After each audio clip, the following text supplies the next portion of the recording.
নমস্কার দর্শক বন্ধুরা, শুরু করছি গণিতের কৌশল।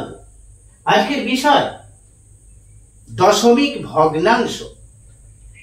একাধিক দশমিক ভগ্নাংশ যখন থাকবে কিভাবে আমরা ছোট এবং বড় নির্ণয় করব তার কৌশল, এবং থাকছে দশমিক ভগ্নাংশগুলিকে ঊর্ধ্বক্রমে বা অধক্রমে সাজানোর কৌশল।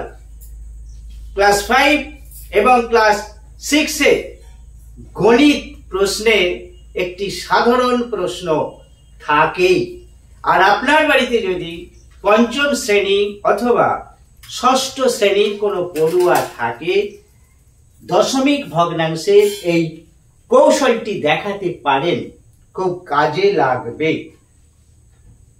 দেখা যাক কি কৌশল রয়েছে। প্রথমে আমি কতগুলি ভগ্নাংশকে লিখে দিচ্ছি। 0.325, 0.8, 0.72, 0.2397, চারটি ভগ্নাংশ আমি নিয়েছি। এই চারটি ভগ্নাংশের মধ্যে কোনটি সবচেয়ে বড় দেখে বোঝা যাবে না। এই দশমিক ভগ্নাংশটিতে চারটে ডিজিট রয়েছে দশমিকের ডান দিকে, তাহলে এটা কি সব থেকে বড়? কৌশল আছে। আর আমাদের যে সাধারণ পদ্ধতি যেটাতে আমরা করি, অনেকটা সময় লাগবে। আমরা কিভাবে করি? এই যে 0.325 আছে, এটাকে আমরা কি করি? এটা দশমিক ভগ্নাংশ, এ থেকে আমরা চলে যাই সামান্য ভগ্নাংশে। সামান্য ভগ্নাংশ 325 উপরে লিখি, আর নিচে এইভাবে দশমিক ভগ্নাংশ থেকে সামান্য ভগ্নাংশে আমরা পরিণত করি। প্রত্যেকটাকে করে নিতে হবে। তারপর হরগুলিকে সমহরে পরিণত করতে হবে। সমহর হয়ে যাওয়ার পর লবগুলির দিকে তাকাতে হবে। যে ভগ্নাংশের লব হবে সব থেকে বড়, সেই ভগ্নাংশটি হবে সব থেকে বড়। অনেক সময় লাগবে, কিন্তু আমরা সেই পদ্ধতিতে যাচ্ছি না, আমরা সরাসরি চলে যাব কৌশল। দেখা যাক কি কৌশল রয়েছে। খুব সুন্দর একটি কৌশল।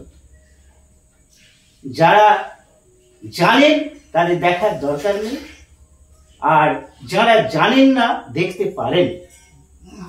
প্রথমে ভগ্নাংশগুলিকে লিখে নিচ্ছি। 0.325 প্রথম ভগ্নাংশটি লিখলাম, তারপর 0.8, 0.72, 0.72, তারপরে 0.2397, 0.2397। এইভাবে ভগ্নাংশগুলিকে আমরা উপর থেকে নিচ পর্যন্ত লিখে দেব। আর লেখার সময় লক্ষ্য রাখতে হবে দশমিকের ঠিক নিচে যেন দশমিকটি থাকে। দশমিকের ঠিক নিচে দশমিক থাকবে। তারপর দশমিকের বাঁ দিকে যা আছে লিখে দেব, দশমিকের ডান দিকে যা আছে লিখে দেব।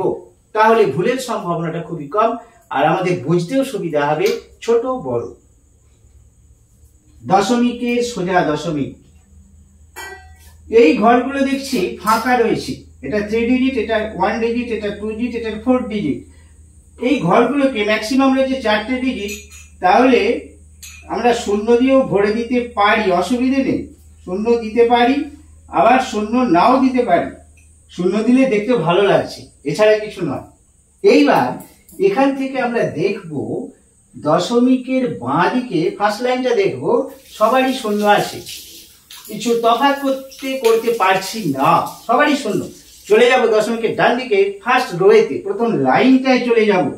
প্রথম লাইনটায় দেখতে পাচ্ছি 3872, সব থেকে বড় 8, সব থেকে বড় 8। তাহলে এই ভগ্নাংশটি হবে সব থেকে বড় ভগ্নাংশ। এটি হবে 1 নম্বর, এটি ফার্স্ট। এটি হবে সব থেকে বড়, 8 আছে। আমরা যখন সবচেয়ে বড় পেয়ে গেছি তখন এটির দিকে আর দেখবো না, এটি বাদ, আউট। এবার আসছি 3, 7, 2 পড়ে আছে, এর মধ্যে কম্পেয়ার করব। 3, 7, 2 এর মধ্যে সব থেকে বড় 7, তাহলে এটা আছে সেকেন্ড পজিশনে, এই ভগ্নাংশটি সেকেন্ড পজিশনে আছে, তাহলে এটাও আমাদের হয়ে গেল। 3 আর 2 পড়ে আছে, তাহলে আমরা এখানে দেখতে পাচ্ছি 3, এখানে 2, তাহলে এইটা হবে থার্ড পজিশন, আর এটা তাহলে পড়ে আছে এটা ফোর্থ পজিশন। এইবার এই নাম্বার থেকে আমরা বুঝতে পারছি সব থেকে বড় ভগ্নাংশ এটি, এইটি।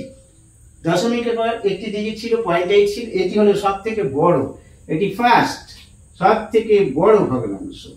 তো সেকেন্ড 0.72 কোথায় আছে, এটি সেকেন্ড।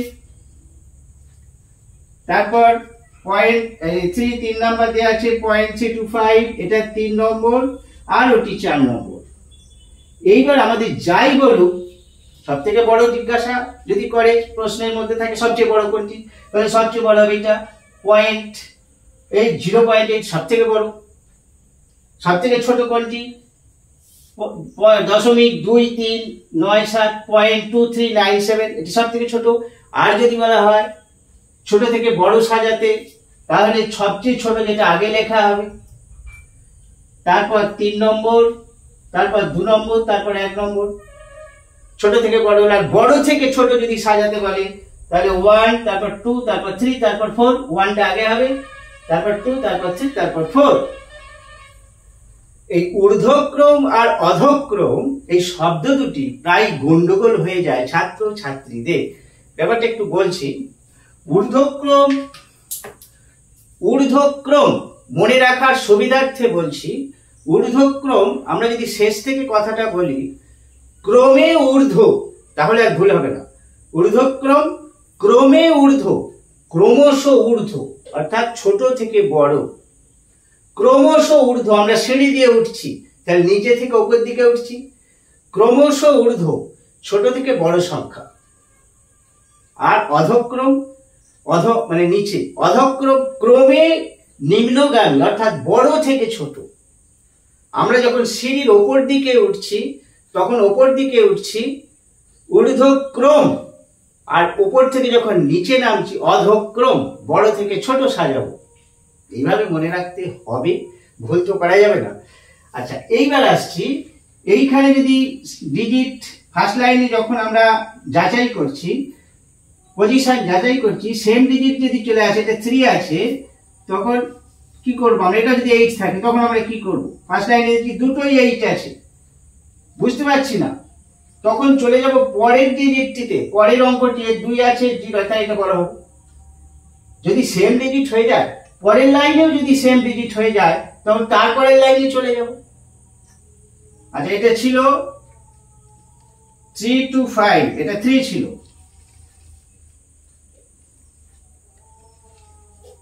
কোন লাইনে যদি একই সংখ্যা চলে আসে, পরের লাইনে চলে যাব, পরের লাইনেও যদি একই থাকে তারপরের লাইনে চলে যাব। এইভাবে আমরা বুঝতে পারবো। আমি বোঝাচ্ছি বলে দেরি হচ্ছে, আর বুঝে যাওয়ার পর এতটা সময় লাগবে না। আর এই অংশটি রাফে করতে হবে, রাফে। এইবার এই জায়গাতে পূর্ণ সংখ্যা থাকলে কি হবে?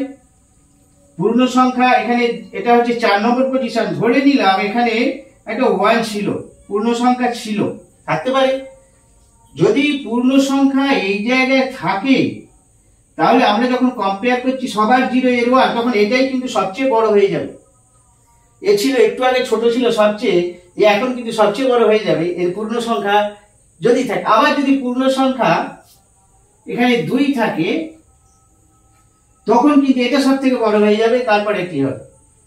পূর্ণ সংখ্যা থাকতে পারে, এই যে দশমিকের বাঁদিকে পূর্ণ সংখ্যা থাকতে পারে, সেক্ষেত্রে বাঁদিকটা আমাদের দেখতে হবে, কোথায় কি রয়েছে দেখতে হবে। আর যদি না থাকে তাহলে আমরা ডান দিকে চলে যাব, first row, second row, third row, fourth row, এইভাবে দেখতে থাকবো। 0 ছিল আর এটাও 0 ছিল। এই ছিল আজকের বিষয়। যে কোনো দশমিক ভগ্নাংশ আমরা ছোট থেকে বড়, বড় থেকে ছোট, বা কোনটি সব থেকে বড় কোনটি সব থেকে ছোট নির্ণয় করতে পারবো। এর পরের ভিডিওতে নিয়ে আসছি কোণ সংক্রান্ত একটি ভিডিও। কোণ, বিপ্রতীক কোণ, প্রবৃদ্ধ কোণ, স্থূল কোণ, সূক্ষ্ম কোণ। ছাত্রছাত্রীরা প্রায় এগুলো নিয়ে গন্ডগোল করে ফেলে। একান্তর কোণ, কোণ সংক্রান্ত বিষয় নিয়ে আসছি। আজ এই পর্যন্তই। ভিডিওটি দেখার জন্য অসংখ্য ধন্যবাদ।